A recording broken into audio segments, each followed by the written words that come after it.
Les rois nous saoulaient de fumée, paix entre nous, guerre aux tyrans.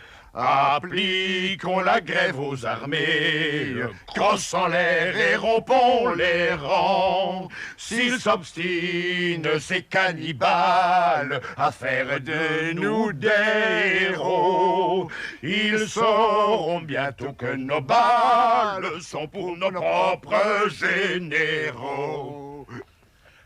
C'est la lutte on peut en mettre finale. Bon.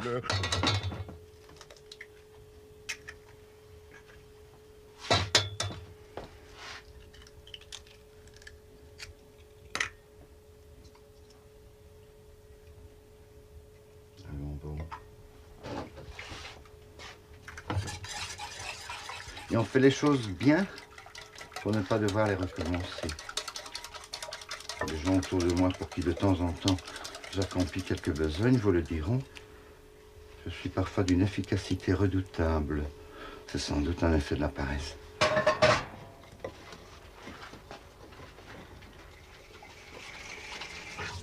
Économie dans tout. Pour vivre bien, il faut quel budget à peu près par mois? En mettant tout ensemble, disons, voilà, avec une base de 11 000 francs et quelques petits travaux sympathiques chez des gens qui m'aiment et que j'aime et qui me reçoivent gentiment, ça devrait faire 15 ou 16 ou 17 000 francs. Quand on veut vraiment un gros supplément, une paire de chaussures ou une chose importante, on s'active pour ce qu'il faut. Il faut attendre 5 minutes pour le four.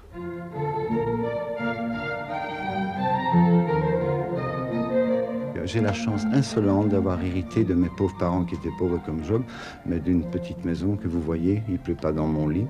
Je souhaite ça à tous les enfants du monde. J'ai jamais aimé l'argent, je n'ai jamais souhaité, je ne souhaite pas en avoir. C'est un peu répugnant. Moi, je dis en rigolant que j'ai poétisé le sordide en parlant de mon intérieur. Non, ce n'est pas la misère, je pense que c'est le luxe, la lumière.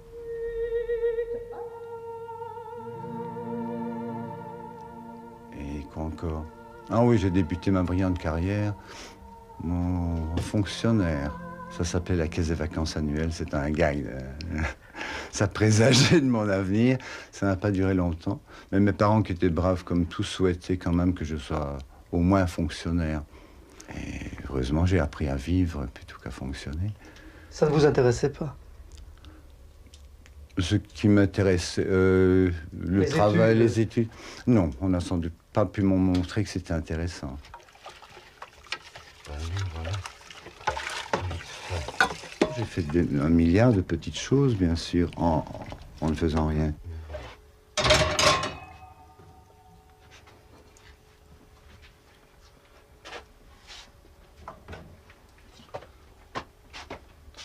Tu n'aurais rien vu de drôle dans le journal, Dominique? La surpopulation des prisons, mon Dieu. Ouais. 6129 personnes pour 32 prisons. Pour des choses bien bénignes. Et il y a place pour 4000 personnes, les pauvres. Ouais. Oh. Il devrait déplacer ça vers les campagnes.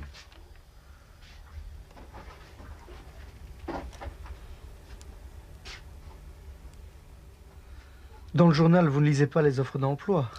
Non, les offres d'emploi, de toute façon, un emploi n'est jamais offert. Moi, je viens de faire un curriculum vitae. Ça m'a pris 3 jours à peu près. Et encore, c'est un résumé de ma brillante carrière. Le travail n'a pas l'air de vous motiver exagérément. Mais le travail, ça doit être une passion. Sans ça, c'est pas la peine de le faire, ce travail.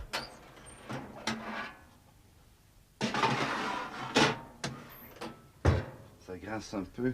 Évidemment, tout ce qui vient des poubelles n'est pas parfait. Vous avez arrêté de travailler depuis quand?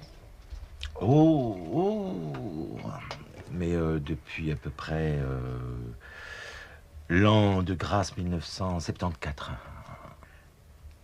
Et puis, je me suis quand même fait remettre au travail de temps en temps. comme chômeurs mis au travail, etc. Dans des statuts qui n'en étaient pas, dans des statuts précaires, dans du travail au noir aussi, ça existe. Mais c'était toujours des coups de cœur et des coups de passion. Vous êtes ce qu'on appelle dans un village chômeur professionnel? Non plus, je n'ai jamais chômé. À un certain moment de ma vie, j'y avais peut-être même droit, sait-on, en sortant de mon aventure avec ce cher monsieur Petenzi. Mais je ne me suis pas renseigné là-dessus. Je croyais pouvoir vivre simplement un peu de l'air du temps et d'amour et d'eau fraîche. D'autres dispositions légales maintenant me permettent d'en jouir encore plus confortablement, mais ça ne m'empêche pas de faire un million de choses que des milliers de gens peuvent apprécier éventuellement. Ce refus de l'allocation chômage, ça correspondait à quoi pour vous? À ce moment-là, c'était peut-être de l'orgueil. Il n'y a pas grand-chose cette semaine alors. Non, c'est pas fait. Ouais. Donne-moi un bout de cabillaud quand même. Oui. En morceau ou en filet? Un bout de filet. Oui. C'est tout? Ouais. Ça fera l'affaire. Voilà. Ben, la semaine prochaine. 187. Moi, je paye cette fois-ci. Non, c'est moi. C'est moi.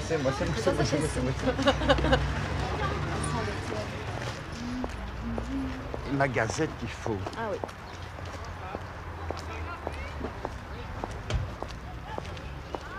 Parce que moi, je trouve que cette poissonnière-là, elle a l'air vraiment beaucoup plus fournie que... Aussi, là-bas? que là-bas. Non, l'autre, la petite, là. Ici? Oui. Non? C'est pas mon avis. À part qu'elle a ses cheveux qui traînent sur le poisson.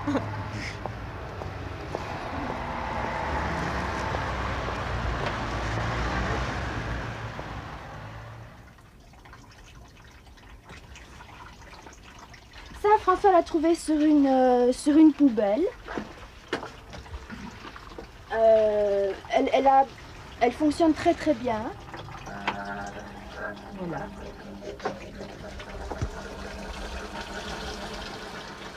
Et vous avez travaillé jusqu'à peu? Moi, j'ai travaillé et je Travaillé dans le je sens continue classique. toujours à travailler. Hein. Je tiens vraiment à... Je ne suis pas une fainéante. Un fainéant, c'est quelqu'un qui ne fait rien.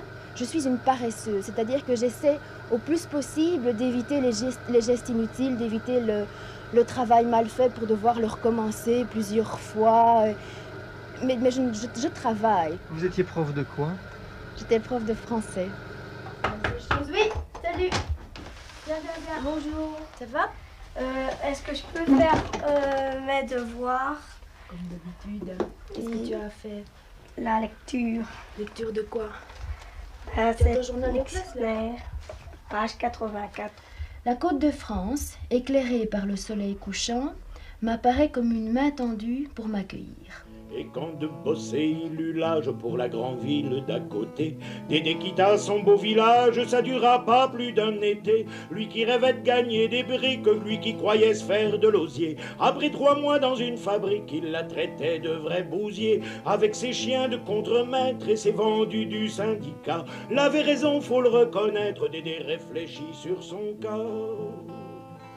Puisque j'avance dans ce métier-ci, puisque je me dis que j'aurais pu en faire un autre où il y aurait plus d'oseille et moins d'ouvrage aussi.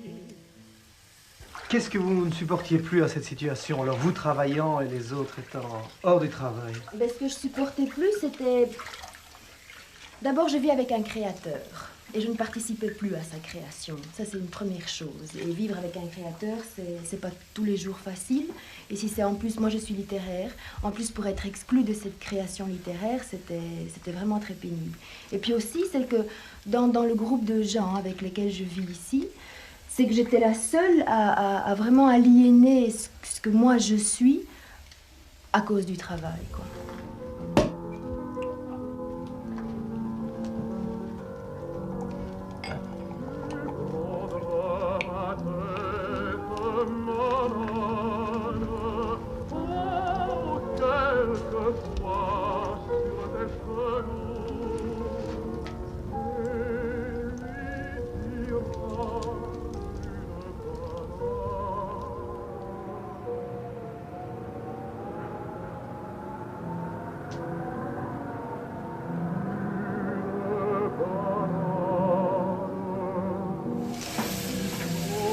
Parce que la paresse, c'est vraiment une éthique de vie. On mange des pissenlits quand c'est la saison des pissenlits et quand on peut en trouver dans son jardin.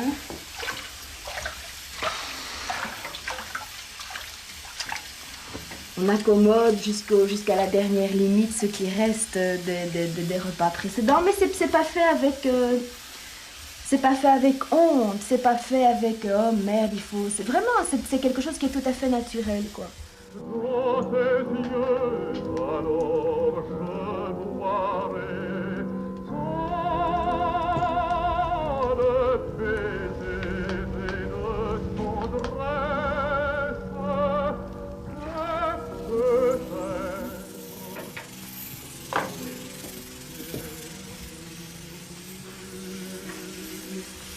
Le plus gros budget, c'est le budget boisson, parce qu'il faut toujours être...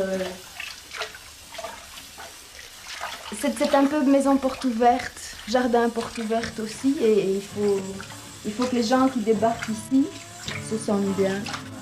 Fantasme. C'était dur le matin de tendre la main.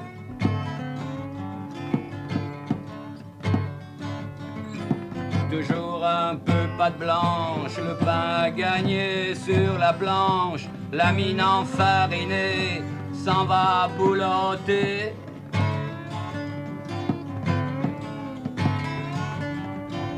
Toujours un peu pâte blanche, le pain à gagner sur la planche, la mine enfarinée s'en va boulotter.